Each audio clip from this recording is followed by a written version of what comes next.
Hello everyone and welcome back to Dark Souls 2. I took the liberty of teleporting to the entrance to No Man's Wharf bonfire. We've moved here, I don't know when, a few episodes ago I believe. Just after the Tower of Flame bonfire, we just went through a small section, got a Sublime Bone Dust, and then you get to the unseen path to hide. You know, hide sounds like it would be spelled without the E. Anyway. You make it to this very bonfire. I have a few less souls than I did at the end of last episode, I believe. Bit of a story attached to that. I got these hide knight swords. But I only have 2 of them left now, and I'll actually go to Majula. There is a reason for that. Basically, I was talking to a friend and told him how I'd gotten really lucky and gotten 3 of them. And he was quite annoyed by that, I guess. Reason being, he had really wanted one. Let's just use them all, why not? And he had also farmed the entire... Do you even have any left? No, you don't. Okay. Yeah, he'd also farmed the entire Tower of Flame, and he had not gotten a single one. I'll be around if you... So I told him, well, you know, we can meet online, and I can drop you one, because you can give other players items in this game, if you connect online. Problem is, we were quite a long way away from each other level-wise. And so I needed a specific ring, which is this name engraved ring. I'll explain a bit more later, but I'll explain a bit more now actually. And the way that name engraved ring works is, when you equip it, you choose one of 12 gods. I'll just show you that. It has no purpose in offline play, so I'll unequip it. I just wanted to make sure I show it. You can basically choose one of these, 10 not 12, sorry. But you choose one of those gods, and you talk via Skype, TeamSpeak, whatever, to the person you're trying to connect with, and have them choose the same god. So I would tell him, you know, we're gonna choose Kreml, god of struggle today, and then we would both choose the same god. Sorry, I seem to have trouble with that. And that would make it much easier for us to connect with each other. And it also improves the sort of soul memory range that you can connect across. And he'd been a bit further into the game, so he had a lot more soul memory. So we had to use the ring to be able to connect with each other at all. Still slightly cold, but like the remains of my cold are still slightly there, but it's fine. So yeah, we met here, and I just dropped him the item quickly. Didn't do anything else. But that cost me 5,500 souls. I believe we'll meet the NPC where I bought the ring at a later point in the game. So I didn't go there right now to show that to you. Anyway, I now have the Knight Sword at +2, that's fine. We will eventually meet, I believe we will meet an NPC who will sell us infinite shards. But now we're going to tackle No Man's Wharf, because I've already been talking for a long time.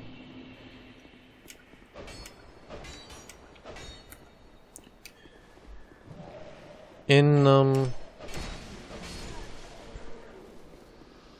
Dark Souls 1 there was a section where you were being...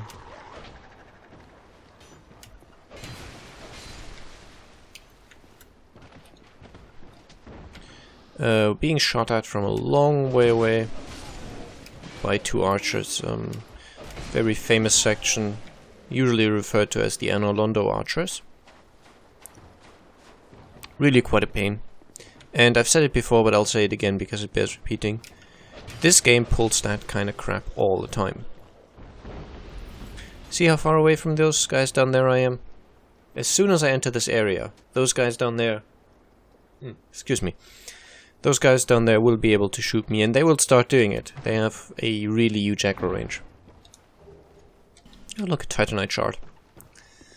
I think the content of wooden boxes quite often changes when you move into New Game Plus.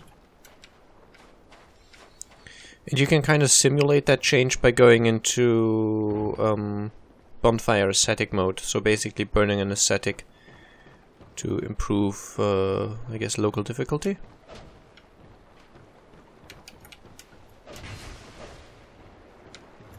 Okay, do not want to fall down there.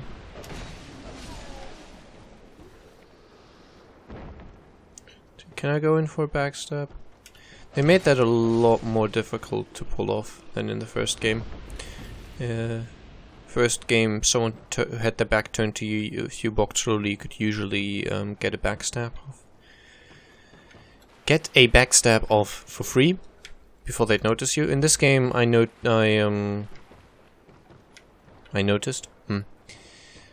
that happens a lot less.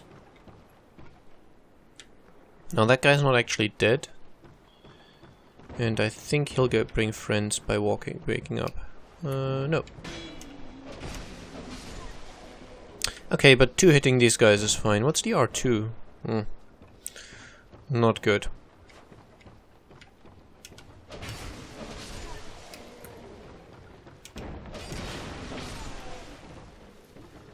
Here we get some dark pine resin and throwing knives. Nice. I think I mentioned this before, but in this game throwing knives actually scale, so they're not as useless as they were in the first game, because they actually do more damage as you improve your stats. Now this guy here, I believe, yeah, he does a falling attack. So do not be surprised by him. And here we should get 10 iron arrows, okay. I really don't know what treasure is which anymore. Which treasure is what, rather. Now this guy here, he is an enemy, I can't kill him. I think what he is meant to do is follow me around. He kind of seems stuck, like his AI hasn't triggered. Oh, there we go. Enemies in this game, their AI notices when you lock onto them. And the AI also notices when you aim with a bow at them. So if you do the reticle targeting, like this, enemies know you're aiming at them. No matter where they're standing, no matter how far away they are, they notice. And they will move away from it, or they will start attacking. It's really annoying that they put that in. It makes no sense, and it's just put in to make sniping more difficult. While the enemies have sniping abilities, well, far beyond anything they ever had before. Now this guy will follow me around with a torch. And that's... Okay, that corpse is twitching.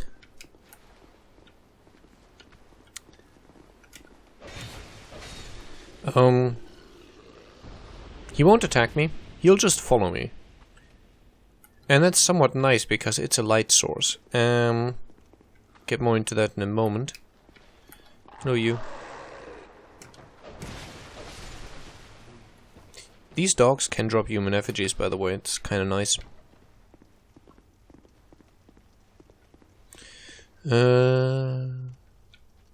Well, since we're here, let's talk to Lucatiel. I don't know if we've met her yet. Might have. What is it? I don't know you, and you don't know me. Things are better that way. I believe we could also meet her in the Lost Bastille. But depending on how you go through the game, this area will lead you to the Lost Bastille. Or you could already have been there. You might have you might remember after I went to the Pursuer boss room, the room where you fight him if you didn't win against him in the first encounter. There was a nest which I kind of examined, and then a bird took me off to the Lost Bastille. And you can meet her there, but you can also meet her here. I don't know exactly how that influences the storyline, but I'll do her storyline. It's easy enough to do. You just need to summon her for a few bosses and have her survive, which is easy enough. It's a brilliant storyline that somehow doesn't end properly. I really like the storyline. We'll see exactly why as it progresses, but it sort of feels like it's leading up to some great big event, which then never happens.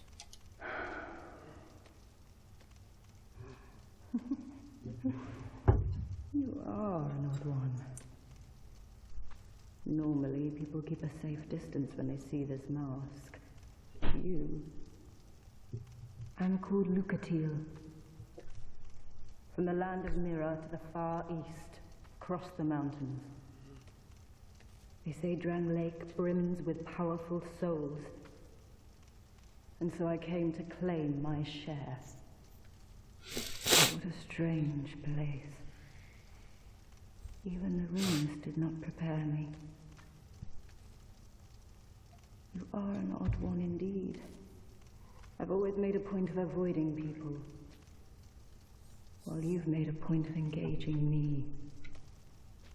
I can see that you are mid-journey. If you require assistance, I will help you. I come from Mira, a land of knights. My sword is always ready. Don't hesitate to call upon me. Whatever happens, I won't be missed. Man, she's actually a useful summon for some of the bosses. As I said, I will definitely bring her along for certain fights. You are an odd one indeed. Okay. You are an odd Darn. Don't. Okay. I believe there's something behind here. Yep. No. Human effigies. That's nice enough. I usually make a point of reviving as soon as I die.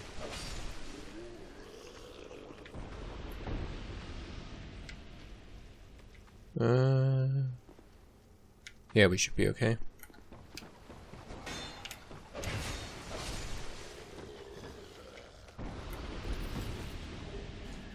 You might find this guy with a torch running behind me a bit distracting. Well, I do find him a bit distracting. Incidentally, there's a guy kind of hiding here. I usually take him out quickly so he can't surprise me. This section is best tackled from later on.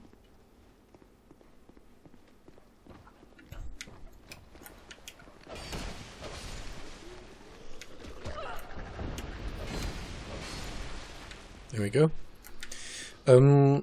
Light is important in this place. There was nothing else in here. Okay, guy around the corner has not yet gotten up. The thing about it is that there will quite soon be a group of enemies. I think they're called... I don't know what they're called. No idea. Stark something or other. You'll see them in just a second. There, those guys.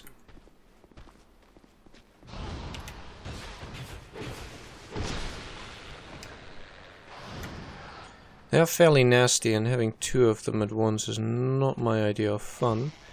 But here you go.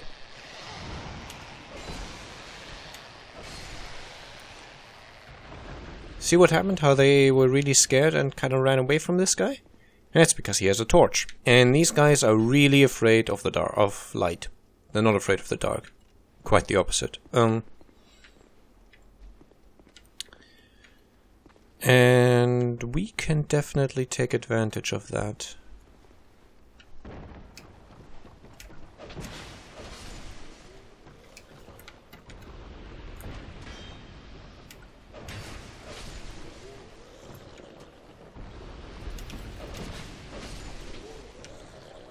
No, don't randomly target people I don't want to target.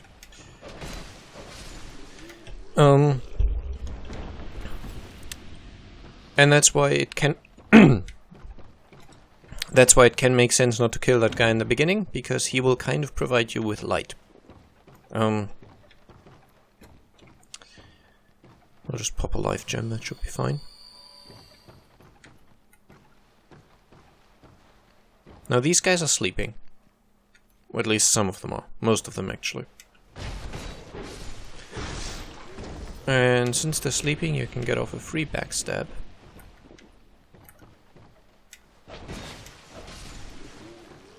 And killing that guy doesn't wake these two up. But if you backstab one of those while they're sleeping, the other one does actually wake up. Now if you're fast enough, you can backstab them both, because he takes a bit to go through his standing up animation.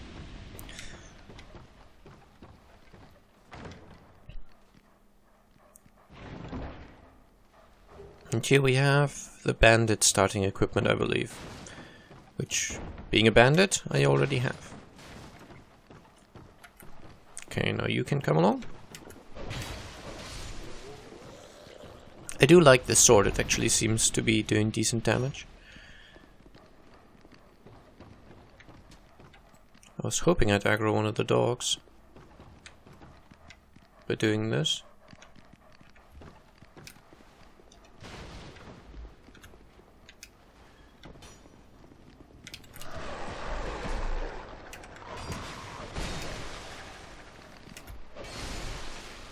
Nicely done. Now only this guy left. Okay, and this here is the reason I wanted a Pharaoh's Lockstone. I think I already used one, but I should still have one left. Yeah, I made sure to bring one. If at all possible for your playthrough, bring a Lockstone and activate this contraption.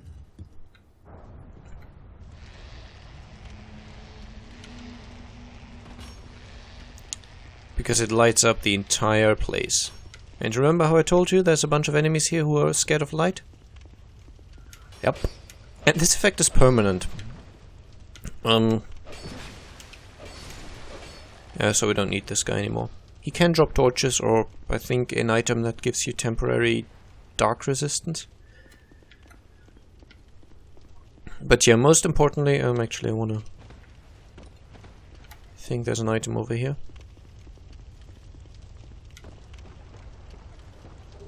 Yep, small, smooth and silky stones and a large soul of a proud knight.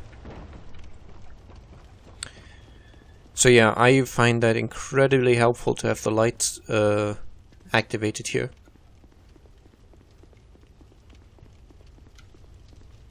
Because those dark beast things, I don't know their name, they have one but I don't remember it. And they will now be scared to come out. And you're reasonably safe here. Look at this one.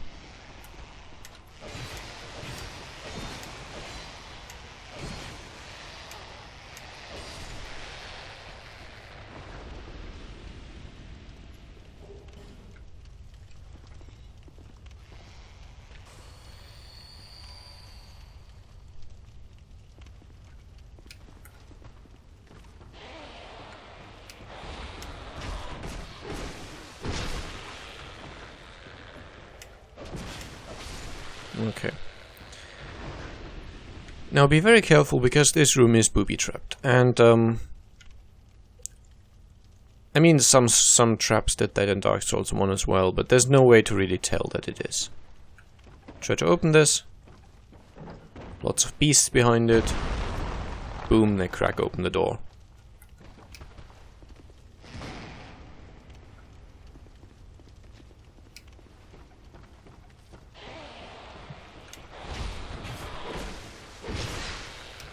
Funnily enough, they can be backstabbed, so that's kind of nice. And makes fighting them a bit easier. And they can drop pieces of the Tattered set. It's the set that I think was the starting equipment for pyromancers in Dark Souls 1. I think that's that one. Okay, that hit me anyway. Dodge rolls in this game, unless you have high adaptability, will not be as good as they were in Dark Souls 1. Anyway, you're all dead. And they can drop these Radiant Life Gems, I believe that was. And one more. There will actually be a few more later on. And long swords, yay. But yeah, they can drop the Pyromancer starting equipment from Dark Souls 1, which is still a set with a good fire resistance. It's nice to have, I still like it. One of those might have been trapped. Yeah.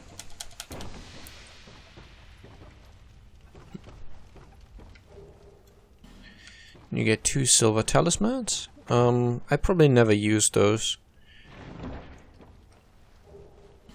And a greatsword, if you're looking for it. Silver talisman, transform to blend into environment. This is similar to the chameleon spell in Dark Souls 1, I believe. But I've never used them. It's not the kind of item I do like to use. Let's go in here. There should be 2 enemies, if I remember correctly.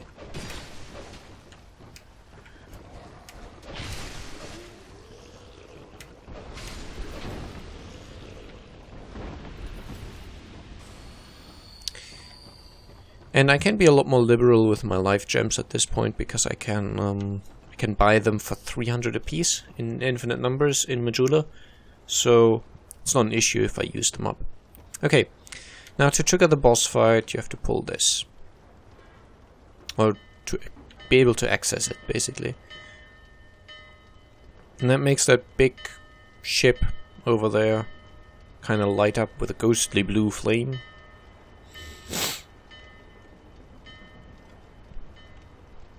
You have to excuse me still being a little sort of sniffly. May have mentioned it in other videos, I did have a bit of a cold, and the after effects are still there because I didn't really have time. I mean, it's been like 3 or 4 days now, so really it's all a lot better, but I didn't really have an opportunity to properly recuperate fully, so it's like every day I put aside to, you know, today I'm just gonna rest and really get better.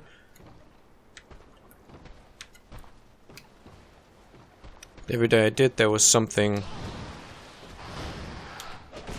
to do, and it's like, nope, apparently I'm not gonna have a free day. After all, it's gonna be, I don't know, still have to do shopping and cooking and cleaning up and doing the dishes and all that stuff. So no really fully free day, I guess. Which I find when I have a cold that it really helps if I just have a day where I can do nothing. Just lie in bed and kind of, I don't know, watch TV or whatever.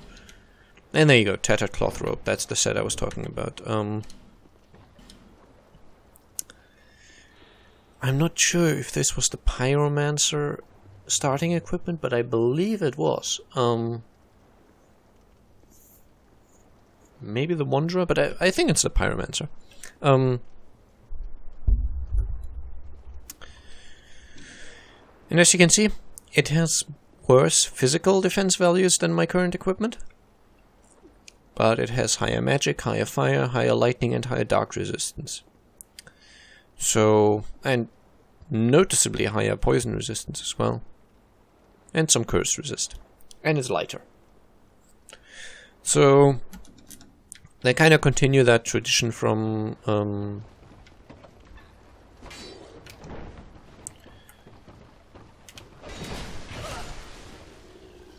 Dark Souls 1, where often the lighter armor sets are better against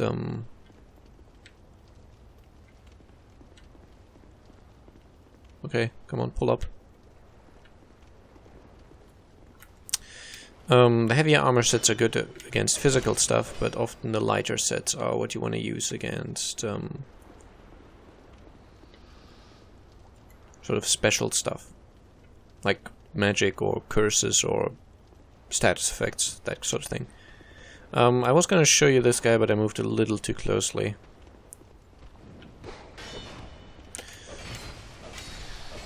I don't know what they're called. They do drop pieces of the shadow set, so let's just call them shadow assassins, because that's kind of what they look like. Or that's a name that works. There's two of them around here. One of them is hanging up there, up just above me on those rafters. Or on those planks somewhere. And he drops down if you get too close to him. There's a second one, but I don't know exactly where he is. Oh, there he is.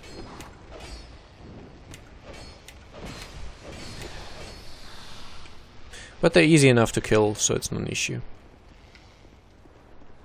I do really like this sword, actually.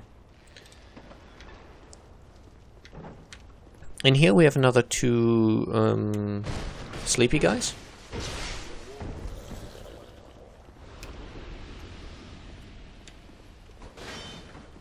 I do like to push this guy back,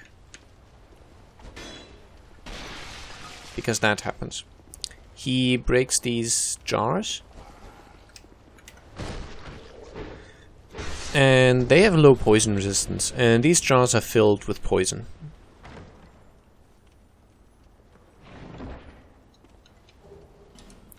So what happens is you get him to break the jars, and he poisons himself, and the poison is a lot faster in this game than it was in Dark Souls 1. I don't think it does much more damage, it just does it a lot faster.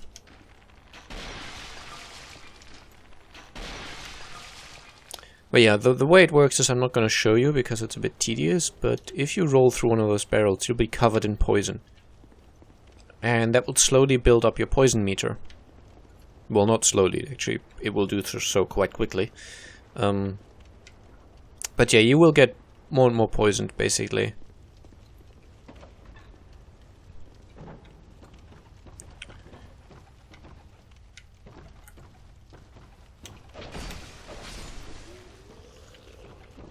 And let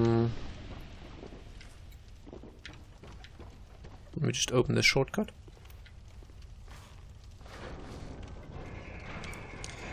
And as long as that poison is still on you, you're kind of covered in it. Even if you heal the poison buildup that you have, you will still continue building it up because you're still covered in it. And you have to roll around to kind of get rid of it a little quicker. And slowly it'll kind of drip off you, I guess, but it's really annoying to be covered in poison in this game. Anyway, let's talk to this guy. Who are you? I, Gavlan. Gavlan will, Gavlan deal. Gavlan wants soul. Many, many soul.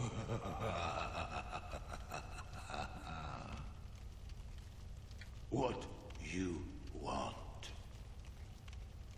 With Gavlan, you will, you deal.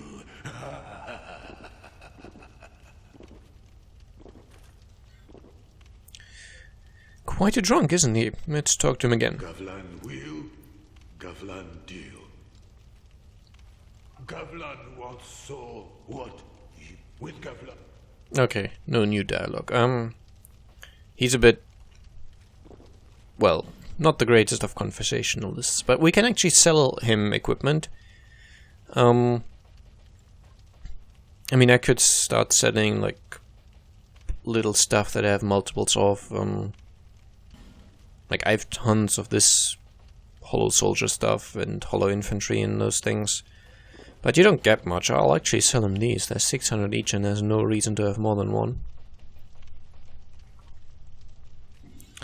But yeah, mostly I'll ignore the selling feature. Maybe at some later point when I really have a ton of stuff. Only 100 souls for boss souls, wow. He does sell the Ring of Giants. If you're looking to buy it from him, buy it now because it costs 5,000. He will stock it later, but it'll cost a few more souls. So he increases the price to 6 and then even 7,000. That way. Good. I want to buy all the poison arrows, basically. And let me buy maybe 2 of these. And do I need poison moss? Yeah, let's buy 2 of them as well. We're already at half an hour, but yep. Many deal, many thanks. Wait, did I spend enough? Let me just see. Gavlan, Gavlan, what? With Gavlan? Okay, I did not. Let's see. Oh, I need to spend another 2,000, maybe. If you spend enough at him. Gavlan, what? With Gavlan? Okay, let's see. Selling also works. Is there anything I want to sell, though? You can have these short bows. Kind of already have one.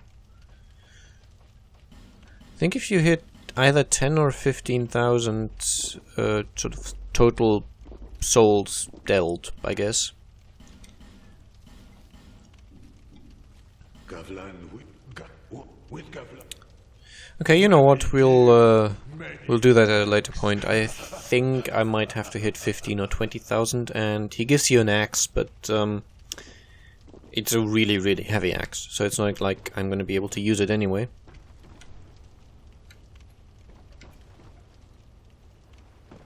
Nah. I think there's an item to be had if I drop down just right. And he will disappear now that he's kinda dealt with me.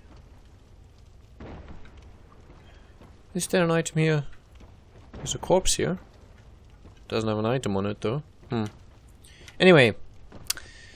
Let's move towards the boss area.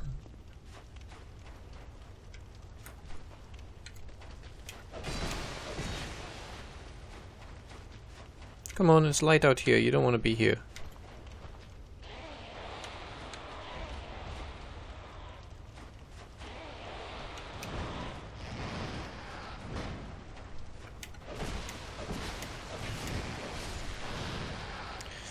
Oh, my sword is at risk. That's not good.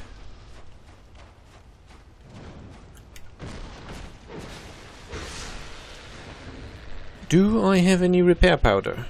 I do. Yeah, that should work.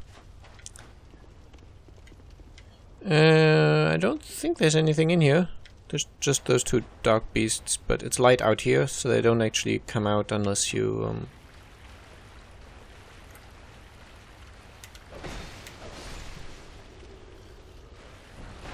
attack them. I think they're mostly scared of the light.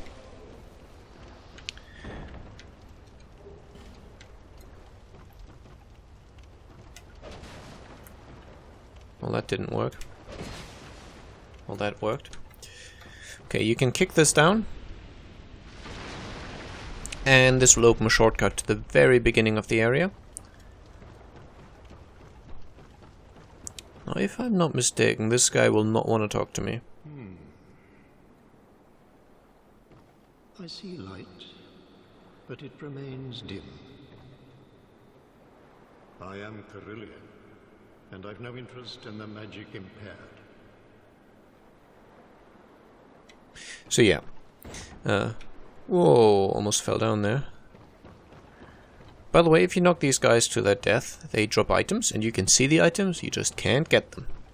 It's a bit annoying. But yeah, that's a mage trainer. Quite an advanced one. He sells some pretty powerful spells. So if you're looking to do magic, I think you might need 12 intelligence, or I don't know the exact value, but you need a certain amount of intelligence so he talks to you. And then you can get him to go to Majula, and he'll just be there teaching you spells. Okay.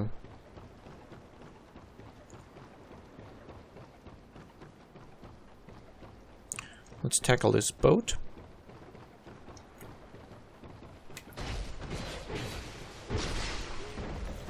Nice. There's one more. I think they're called Varangians. At least they do drop Varangian equipment on occasion. And then there's this guy. I don't know what they're called. Mummies? I think the walkthrough on the wiki I used refers to them as mummies, but that might not be the official name for them. Okay. I think that's all the enemies cleared, so there's only a boss fight remaining. I thought I might as well show you that. My sword should be fine, I hope. I will equip the last repair powder I have,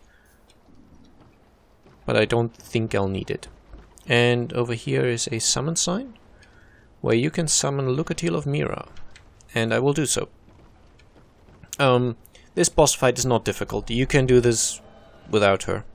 I might still die, just because I make a mistake, just like against the old Dragon Slayer, just against Ornstein. But yeah, you don't need her help. It's not an impossible boss fight that you need the help with. It's not like Ornstein and Smo in Dark Souls 1 or some other encounters in this game, which are really quite tedious and just difficult. But in order to progress her quest, I think you need to summon her for 3 boss fights, and she needs to survive. And this is just a boss fight that she does tend to survive. I really don't like the design of this boss. It's kind of ugh. What were they thinking? But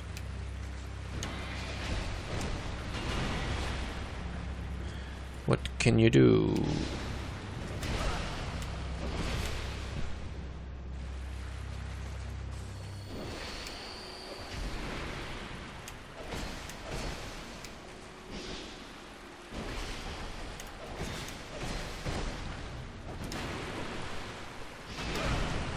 Ouch. I came a little too close there and his auto-tracking got me. But yeah, you can see how little damage Lucatiel takes. And how we do quite a bit of damage to him. So not an issue. You kind of can decide which side of him to face. The sword side is fast, and the sort of barbed club side is powerful. I think he can even be poisoned, but yeah, no need. And there you go. Easy boss fight. Lucatiel didn't even drop below half. Maybe a third of her health got taken off, and she really took the brunt of his attacks. So if you take too long, the water will rise a bit like it did now. And that makes movement more difficult, and yeah, I dislike how they did that. It's like if you're not very strong, and so you're struggling with the boss, they make it difficult. It's like a mechanic taken from World of Warcraft, where if you're not geared enough to defeat the boss, he will eventually go mental and just kill you. I don't know why they would need that in this game. If you take a long time to beat a boss, just let people take a long time, instead of making it so that eventually it becomes more difficult. It's more difficult already by virtue of being longer, so you have more opportunities to be killed. Anyway, let's examine this.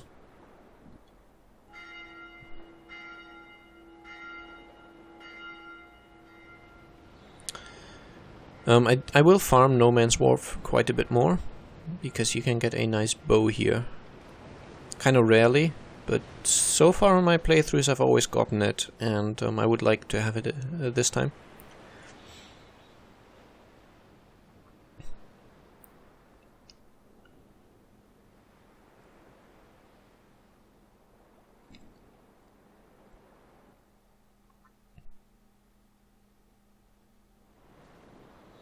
And there we are. We've just arrived at the Lost Bastille.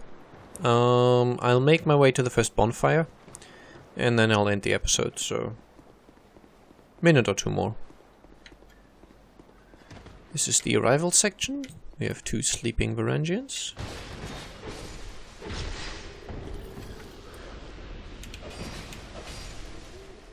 One of them gets up if you attack the other one, so yeah, and there you go. Varangian armor. There is an item here which you can only get by riding on top of the elevator, which you can do when you send it down, I believe. That item there. I don't know what it is. I might get it next episode, or I don't know. But yeah, I think if you once you ride the elevator down again, you can kind of make it so you stand on the ceiling of it.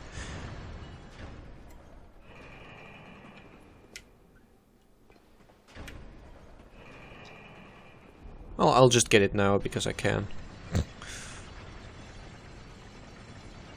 Like so. And then, was it here? I think so.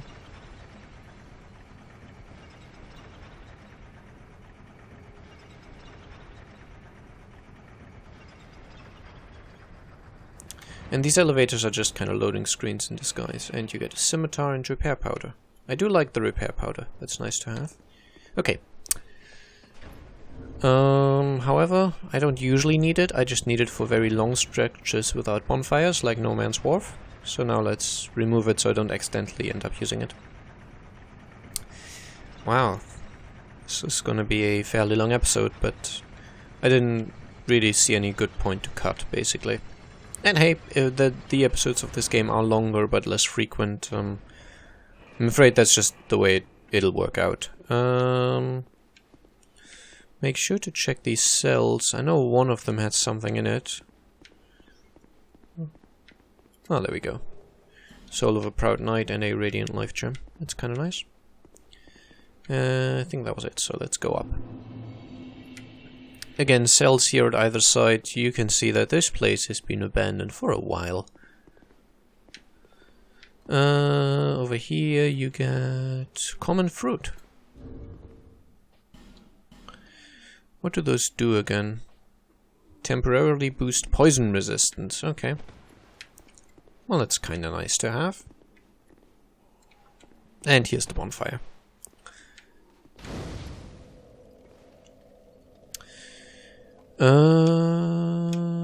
Let me just check my character. I could get maybe 3 level ups. That's not enough to actually equip the lightning spear. Okay. And now this is just sort of another starting bonfire for these are the exile holding cells, and I have already been to the tower apart. Anyway, that's it for this episode. I'm probably gonna go back in between episodes and farm No Man's Wharf for a bit. So I hope you enjoyed the episode, and I'll see you again soon. Bye bye.